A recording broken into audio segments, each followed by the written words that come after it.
ভারতের পার্লামেন্টে কোরআনের আয়াত পড়ে শপথ গ্রহণ করে বিশ্বের মধ্যে এক নজিরবিহীন ইতিহাস সৃষ্টি করেছেন মুসলমানদের পক্ষে সিংহের মতো গর্জন করা হায়দ্রাবাদের সাংসদ আসাদুদ্দিন ফাইসি।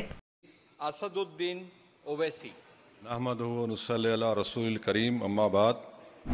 শুধু এখানেই শেষ নয়, ভারতের পার্লামেন্টে দাঁড়িয়ে এই প্রথম কোনো মুসলিম সাংসদ আসাদুদ্দিন ওয়াইসি, যিনি শপথ গ্রহণের সময় সাহসিকতার সাথে ফিলিস্তিন জিন্দাবাদ স্লোগান দিয়ে তুমুল বিতর্কের সৃষ্টি করেন, যা আন্তর্জাতিক গণমাধ্যমের শিরোনাম দখল করে। তেলেঙ্গানা, জয় ফলস্তিন, তাকবীর, আল্লাহু আকবার।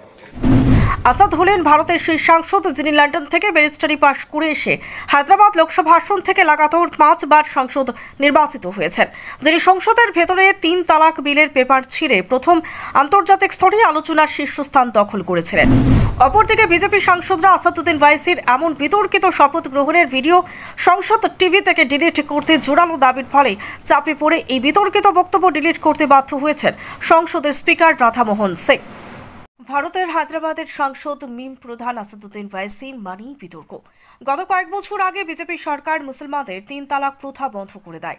এই 3 তালাক প্রথা সহ এনআরসির বিলের বিরোধিতা করতে গিয়ে আসাদ ওয়াইসি এই বিলের কাগজপত্র সংসদের ভেতরে ছিঁড়ে স্পিকারের দিকে ঢিল ছুঁড়ে মেরেছিলেন, যেটি আন্তর্জাতিক সংবাদ মাধ্যমের শিরোনাম দখল করেছিল।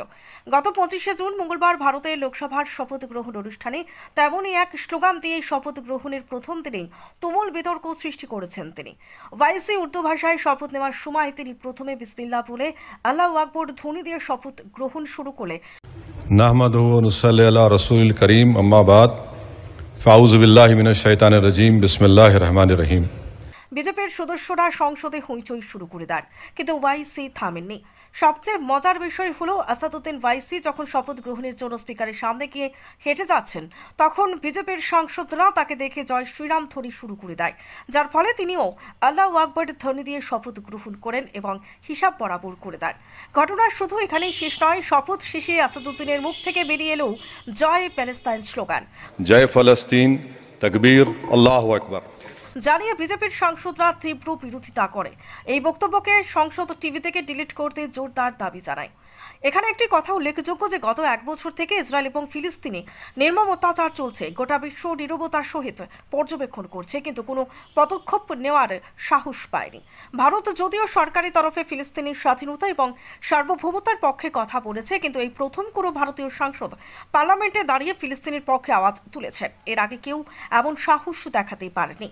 এখন আসি মূল কথায়, এই আসাদুদ্দিন ওয়াইসিকে ভারতের রাজনীতিতেই ওনার অবদান কতটা এবং দেশ ও জাতির স্বার্থে তিনি কি করেছেন। আসাদুদ্দিন ওয়াইসি 1969 সালে ভারতের হায়দ্রাবাদে জন্মগ্রহণ করেন। তার পিতা সুলতান সালাউদ্দিন ওয়াইসি এবং মায়ের নাম নাজমুন নিসা বেগম। ছোটবেলা থেকেই পড়াশোনা এবং শিক্ষা দীক্ষায় খুবই মেধাবী ছিলেন। ভারতে পড়াশোনা শেষ করার পর তিনি আইন পড়তে লন্ডন চলে যান। সেখান থেকে ব্যারিস্টারি পাশ করার পর তিনি চলে আসেন নিজের রাজ্য হায়দ্রাবাদে।